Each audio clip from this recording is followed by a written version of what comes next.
It's a hard-fought battle para sa panalo ngayon. Oh, of course, our best player of the game, Javen Sabas and Danica Gendrauli from the Comelec Suffragettes. Javen, unahin na kita, no? Finally, nakabawi kayo dun sa round 1 match-up. Pero gaano kahirap kunin yung panalo ngayong araw?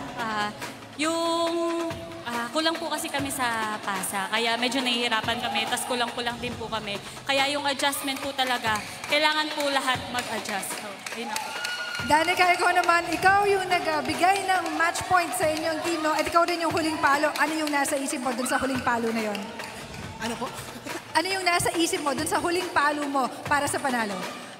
Iniisip ko na lang na dapat mapatay ko na yung bola para hindi na po ma-extend yung set kasi sobrang pagod na po namin.